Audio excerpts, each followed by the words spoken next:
Hello and good morning, everyone. This is Michael Delagorde, alias Mike the Microphone, joining you here. It is currently 8:56 on October 18th, 2011. And today I'm going to do, as promised, Rainbow Factory by Aurora Dawn. I'm sorry, I'm starting to get sick again, which is kind of crappy because I just got over being sick. But we're going to go ahead and start things off by reading the author notes here. We have a few things to consider. One is that this is what I'd like to call a glue-fic. It's pretty grimdark. It contains blood and violence and some swearing. 2, I'd like to thank the countless people who've helped me review the story and get it ready for public viewing, especially Autumn Wynn, Craig Elson from Ponychan, and Super Kai Kid from YouTube. 3, it's based off the song Rainbow Factory by Wooden Toaster. Go search for it on YouTube and have a listen before reading this fiction. You'll realize that A, it's awesome, and B, it's 20% spookier than most other things you've listened to. Finally, thanks to Evil Doctor for letting me use his picture and # equestrian study for editing it. And with that, my story begins. Enjoy. This is Rainbow Factory by Aurora Dawn. Now a rainbow's tale isn't quite as nice as the story we know of Sugar and Spice. There's long been rumors as to how exactly rainbows are made in Equestria. While a great amount of Pegasi ponies are employed in the rainbow department of the weather factory, almost all of them do the low-end work. What's known is that great streams of spectra, the individual colors of the rainbow, flow through large grates and into vast vats. From there, workers carefully and equally mix the spectra into the coagulated rainbow pools that dot and run through the factory and surrounding the city. Next, that mixture is pumped to the floor below, where the other employees atomize it and store it until the active weather Pegasi deployed in field. However, no one knows how individual spectra is made. Supplies are never seen being brought in, leaving not even a clue as to what goes into a rainbow. Tourists, when visiting the factory, are treated to an extremely foreboding and plain wall with massive solid doors barring entry to any pony at any time. While most of the facility's various signs and architecture is bubbly and welcoming, the Rainbow Factory's upper floor was protected by harsh imagery of potential hazards and death, and the cloud wall was made not out of the clean white of the rest of the city, but of a black, quietly thundering fog. To become an employee of the Upper Rainbow Factory means sacrificing any life outside of those black walls. Workers are sworn to secrecy and forbidden from leaving, and live inside the facility itself. Those few who ever managed to make it out not in a body bag were twisted and disturbed, too damaged to ever bring themselves to talk about it. A lot of theories were proposed: dark magic from captured unicorns, chemicals and environmental hazards that no sane pony would tolerate, and even thoughts of another unknown sister of Celestia's destined to create the spectra instead of raise a sun or moon. None of them could be farther from the truth. But a rainbow's easy once you get to know it, with the help of the magic of a Pegasus device. Come on, Orion. We're going to be late for our final test. Scootaloo called to a friend of hers. She was older now, in her last year of flight school. She, like all the other Pegasus in school, was terribly nervous of the final test. Those that passed were granted freedom into the world, find their cutie marks if they haven't yet, and become working ponies. A little known, or at least a little thought about fact, was of what happened to the fillies that failed their test. While uncommon, 1 or 2 from every class generally didn't have it in them to perform the rigorous acts and maneuvers. Those that failed their tests were looked down upon in the worst of ways, shunned and hated. Cloudsdale has always bred a form of nationalism amongst its occupants. If you weren't the best, or didn't show potential of being the greatest, you weren't allowed to be part of the glorious collective. Scootaloo moved a little to the side as Orion, a tall yet fairly skinny pony, settled next to her.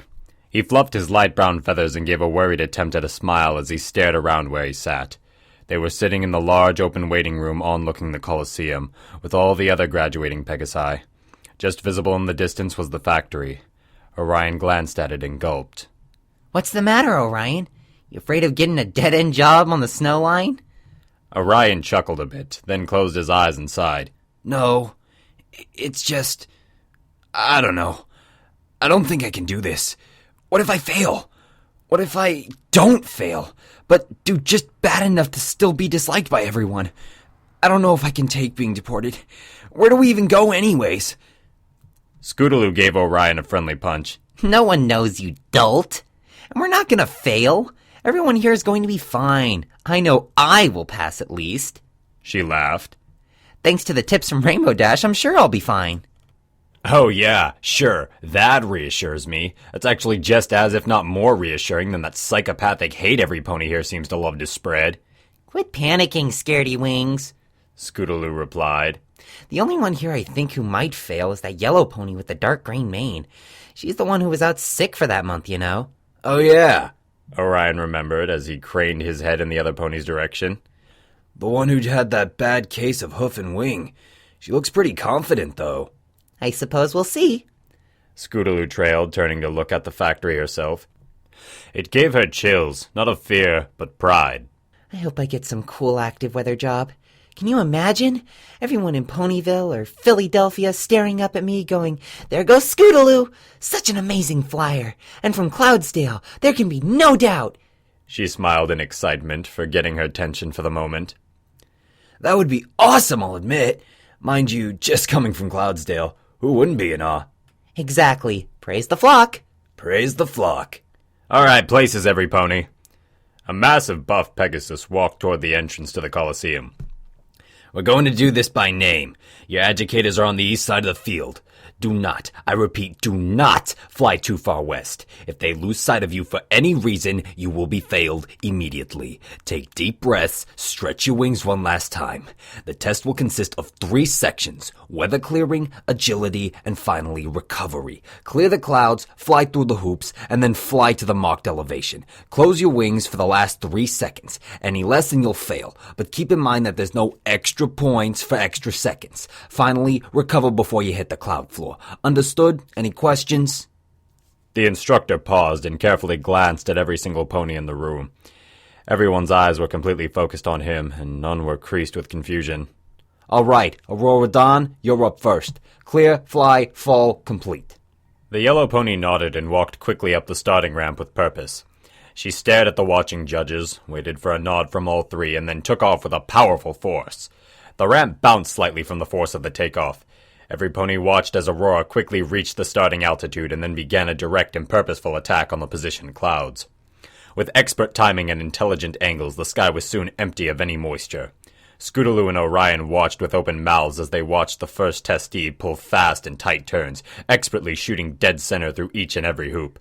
Finally, Aurora pulled herself up to the proper altitude, hovered, and then closed her wings. The group of students gasped as she started plummeting down toward the clouds and counted breathlessly.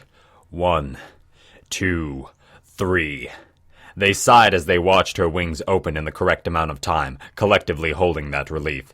Suddenly, Aurora's rings whipped upward, and the group of students flinched in horror as they all heard a loud, hollow snap, only to be suddenly replaced by an unending, piercing scream. Many, like Orion, shielded their eyes with their wings. Others, like Scootaloo, could only watch, terrified as the blur of yellow, green, and red plummeted into a cloud with a dull thump. Wasting no time, the instructor walked forward again as the 3 judges simply pointed down and started shuffling papers around. Speaking loudly as if nothing had happened, he called out again. Daisy Fields, clear, fly, fall, complete. Scootaloo and Orion stared slack-jawed as another pony gulped, then walked forwards onto the path and took off. They turned back to the tuft on the cloud where Aurora had landed and stared. As the wind blew the fragments that were thrown up from the collision away, they saw the shivering yellow pony attempt to move, only to collapse with a cry. Faraday spots, clear, fly, fall, complete. Aurora still struggled to walk, wailing with every step. Her legs weren't broken. She could use them fine, but it was obvious the pain from her wing joints and the loss of her potential life was crushing her.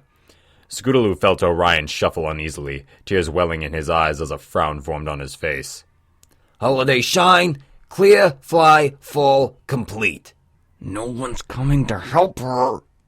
Orion seized through his closed teeth. Scootaloo felt extremely sad for the yellow Pegasus, but couldn't see herself helping her.